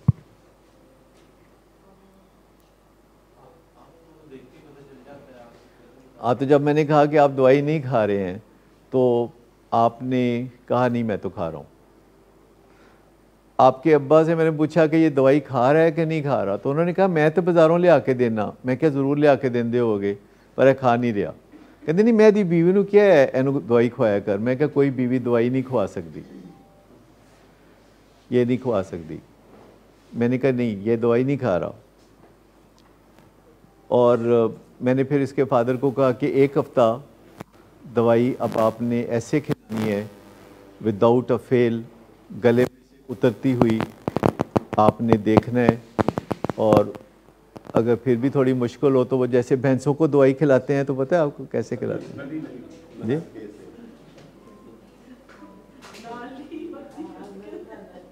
हाँ, मुंह खोल के। और फिर जाते जाते मैंने आपसे एक फरमाइश की थी, वो क्या थी? जाते जाते एक फरमाइशी प्रोग्राम किया था ना, यूरिन टेस्ट मांगा था, फिर आपने यूरिन टेस्ट दिया था। अब मुझे बता दीजिए उसकी रिपोर्ट क्या आई होगी जी? आपको बेहतर पता है कि मुझे ज़्यादा बेहतर पता है? मुझे बता दें कि उसकी रिपोर्ट क्या है जी? Positive, you know it. तो मुझे उस वक्त कह देना चाहिए था ना आपको कि ना टेस्ट कराएं, मेरी रिपोर्ट पॉजिटिव है मारिजुआना की, ठीक? कह देना चाहिए था ना। तो बार बार आपको यही कहा था कि अपने आप को बेहतरी की तरफ रखें, आप स्ट्रक्चर में रहें, आप यहाँ आएँ, आप बात करें, आपके दुख दूर करने के लिए हम आपके साथ तावन करेंगे। लेकिन जब तक हम एक दूसरे के साथ ऑनेस्ट नहीं होते, ट्रांसपेरेंट नहीं होते, तो तब तक तो बात नहीं बनती ना, ठीक है ना? तब तक तो बात नहीं बनती। कहीं ना कहीं हमें ऑनेस्टी और ट्रांसपेरेंसी के ऊपर तवज्जो देने की ज़रूरत है। देखिए 2 चीज़ें हो सकती हैं कि एक तो आपको इंडोर में डाल दिया जाए, जो कि मेरा ख्याल है आप पसंद नहीं करेंगे। दूसरा क्या है कि आप रेगुलर यहाँ आएँ और हम आपका यूरिन टेस्ट करते रहें और आपको दवाई अब्बा गले से उतारते रहें। तो कौन सा रास्ता करना है? इंडोर में आना है कि आउटडोर में ठीक होना है? आउटडोर में ठीक हो जाएंगे ना, सबके सामने वादा कर रहे हैं ना कि आउटडोर में ठीक हो जाएंगे तो हमें डबल खुशी होगी आपकी, क्योंकि आपको आपकी बीवी से दूर करना, आपके बच्चे से दूर करना, आपके कामकाज से दूर करना हमें को बहुत अच्छा नहीं लगता। लेकिन आप समझदार हैं तो आप अपनी ज़िम्मेदारी को कबूल करें। और सरेंडर एक बुनियादी चीज़ है जिसमें से गुजरना चाहिए। आपने मुझे एक मैसेज लिखा था डॉक्टर साहब कि मेरा एक भतीजा है, वो कहता है जी 12 स्टेप प्रोग्राम में नहीं पसंद। तो आपने कहा कि यार मैं इसको सजेस्ट करता हूँ कि 12 स्टेप प्रोग्राम वो किसी और मुल्क में है, तो कहते मैं उसको कहता रहता हूँ यार तुम किसी स्ट्रक्चर में चले जाओ, 12 स्टेप प्रोग्राम में चले जाओ। वो कहता नहीं वो मुझे पसंद नहीं है, वो कहता है कि जी ड्रग्स के सामने आप पावरलेस हैं और आपकी कोई चॉइस ही नहीं है, तो मेरी तो चॉइस है और मैं तो CBT कर रहा हूँ और मैं तो ABC कर रहा हूँ और ये वो। तो आपने मुझे बताया कि बताएं क्या, मैं क्या आप क्या कर सकते हैं? Let him struggle, he will find out, he will find out. तो आपने कहा 15 साल से खज्जल हो रहा है, क्या फाइंड आउट करना है? मैंने कहा अच्छा फिर मैं सोच के बताता हूँ। फिर मैंने डॉक्टर उमर मानिजवाला की एक वीडियो जो थी वो मैंने आपको भिजवाई, जिसमें लिखा हुआ था कि जो लेटेस्ट रिसर्च है about the success of 12 step program और अल्कोहलिक्स एनोनिमस, वो उनको मैंने भिजवाई कि मैंने कहा उससे ये बात करके देख लीजिए, हिम्मत हारने की कोई ज़रूरत नहीं, इसको बोलो ये ज़रा सुन ले, और क्या तुम्हारा वर्डिक्ट अच्छा है या एक प्रॉपर रिसर्च अच्छी है। अच्छा, जब हम ये बातें करते हैं तो आप में से कुछ को मायूसी शायद होती है। हमारा मकसद मायूस करना नहीं, क्योंकि मुझे पता है कि जो लोग इस कमरे में आके बैठते हैं वो मायूस होने वाले हैं ही नहीं, वो पूरे लाहौर कलंदर हैं, उन्होंने नहीं होना मायूस, होना जीत के चढ़ना है। ठीक आ रहे हैं ना, कुछ लगता है ना कि वो आगे हैं तीनों में चारों में, मतलब पहले बातें सुनने को मिलती थी, 3-4 साल ऐसे गुजरे। तो ये जो इस कमरे में है मायूस वयूस कोई नहीं होते, ये हमें गल्ला ही बनी है यहाँ। जी पार्टी बनती है। हाँ, पिछली दफा कहा कहते कि इधर मैंने कहते कि वो नहीं जीत रहे क्योंकि डॉक्टर साहब ने दुआ नहीं करे। अच्छा नहीं, वो जीतेंगे इंशाल्लाह। लेकिन मैं ये बताता हूँ कि जो लोग यहाँ आते हैं अपने बच्चों की बेहतरी के लिए, ये वो लॉट नहीं है मायूस होने वाला। मायूस होने वाले जो करैक्टर हैं वो यहाँ से बहुत कोसों दूर रहते हैं। जो इस कमरे में आके बैठ जाते हैं रिलैक्स होके, उनको सच्ची बात हम बताते हैं, और कभी कभी वो जाके तो मेरी शिकायत लगाते हैं मोहसिन नवाज़ को, जो पहली दफ़ा आते हैं या दूसरी दफ़ा, तो मोहसिन नवाज़ को कहते हैं कि डॉक्टर साहब ने क्या करो एहो जिहियां गल्लां ना करन बहुतियां, ऐते लगता है जिवें सारी उम्र दा ही असी स्ट्रगल करने पे हाँ। तो मैं कहा फिर आप क्या कहते हैं? तो मैं कहता हूँ कि हाँ तुसी ठीक कहते हो, ये सारी उम्र का स्ट्रगल है। मुझे बताइए, ज़िंदगी सारी उम्र का स्ट्रगल नहीं है? क्या आपका कारोबार सारी उम्र का स्ट्रगल नहीं है? बह जाओ तुसी आराम नाल, तो फिर की होएगा? नहीं हो सकता ना। ये आपकी सेहत, आपकी ज़िंदगी, आपका ख़ानदान, हर चीज़ सारी उम्र का स्ट्रगल है। ये आपकी औलाद, ये औलाद की औलाद, ये सारी उम्र का स्ट्रगल है। अगर आपका ख्याल है ना कि यार वो 4 दिन ज़रा ज़ोर ला के सब ठीक करके फिर वी विल एंजॉय। ज़्यादातर लोग इस तरह सोचते हैं कि बस 45 साल की उम्र तक जिन्ना जोर लाना है, कितने बरखुरदार बाहर चला गया। वो कहते जितना ज़ोर लगाना है ला के, तो 45 साल बाद वो जैसे साइकिल चलाते हैं तो पैडलिंग करके ना, तो रेस करके साइकिल को फिर छोड़ देते हैं, तो वो थोड़ी दूर चलती रहती है साइकिल, जिसे कोस्टिंग कहते हैं। लेकिन कोस्टिंग के बाद फिर पैडलिंग करनी पड़ती है, और पैडलिंग के बाद फिर आपको कोस्टिंग मिलती है। कितना भी ज़ोर लगा लें, मैं आपको बताऊँ, आप कितने भी बड़े बिजनेसमैन हो, आप कितने भी कामयाब इंसान हो, जितने बड़े आप खिलाड़ी, उतने बड़े आपके क्राइसिस, उतनी बड़े आपके प्रॉब्लम्स। जी आसान उसून कोई नहीं, आपको अच्छा लगने लगता है, आप उसके साथ यानी एडजस्ट कर जाते हैं। आपको फिर 4 दिन कोई जब चैलेंज नहीं आता तो आप कहते हैं या अल्लाह की गल है, मेरे को मायूस हो गए, तुसी कोई चैलेंज ही नहीं। बस 2 मिनट दे, मैं बात ही ख़त्म कर रहा हूँ। ठीक, तो आप समझ गए इस बात को कि फ़र्क ये पड़ता है कि आप चैलेंजेस से जब डील करते रहते हैं तो जिस चीज़ में पहले मज़ा नहीं आता था उस चीज़ में आपको मज़ा आने लगता है। अगर आपकी अपनी टीम भी आसानी से मैच जीत जाए, 4 ओवर बाकी हैं और आपकी टीम स्कोर पूरा कर ले और उसकी सिर्फ 2 विकेटें गई हों, कोई मज़ा आता है? मज़ा आता है जब आखिरी बॉल तक कोई एक आध बॉल के अंदर रहते हुए जब चैलेंजेस होते हैं, जब आप के अंदर उम्मीद और नाउमीदी के चिराग जलते बुझते हैं। हाँ, तो ज़िंदगी का कुछ मज़ा जो है, ये बहुत बड़े बड़े लफ्ज़ों में लिखा हुआ है हेज़ल्डन में, जो कि दुनिया का बेस्ट ट्रीटमेंट सेंटर है जहाँ की मेरी ट्रेनिंग है। तो वहाँ बड़े बड़े लफ्ज़ों में फ्रंट डोर के ऊपर लिखा हुआ है कि ज़िंदगी का जो कुछ मज़ा है वो बेयकीनी में और अनप्रेडिक्टेबिलिटी में और अनकंट्रोलेबिलिटी में भी है। बाकी ज़िंदगी का मज़ा और चीज़ों में भी है, पर कुछ मज़ा इस चीज़ में भी है कि हमें पता नहीं होता। अगर पहले सब चीज़ों का पता हो कि आज शाम 5 बजे बारिश होगी, तो बारिश का भी वो मज़ा नहीं आता कि जितना मज़ा एक अचानक होने वाली चीज़ से। किसी ज़माने में आपको पता है कि वो रेडियो पे एक फरमाइशी प्रोग्राम होता था, लोग पता नहीं ख़त लिखते थे या वो झूठ मूठ लिखते थे कि फ़लाने ने ख़त लिखा है कि फ़लाना गाना सुनवाएं, और वो पहले पता नहीं होता था कि कौन सा गाना आ जाएगा। फरमाइशी प्रोग्राम उसको कहते थे। तो उसमें लोग घरों से बाकायदा ख़त लिखा करते थे कि हमें वो आपकी फरमाइश।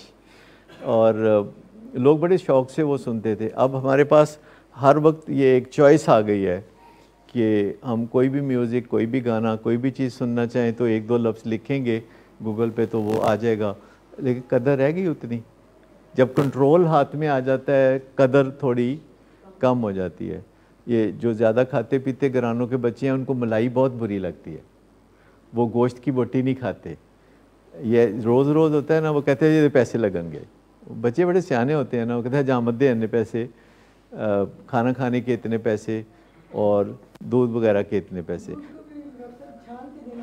हाँ, ये इसमें मलाई है। अच्छा, आपने कहा था कि वो क्या कहा था कि वो जो दूसरी शादीशुदा बंदा जो किसी उसका खज्जल होने को दिल करता है। नहीं, मैं ताड़ी गल तो होई नहीं।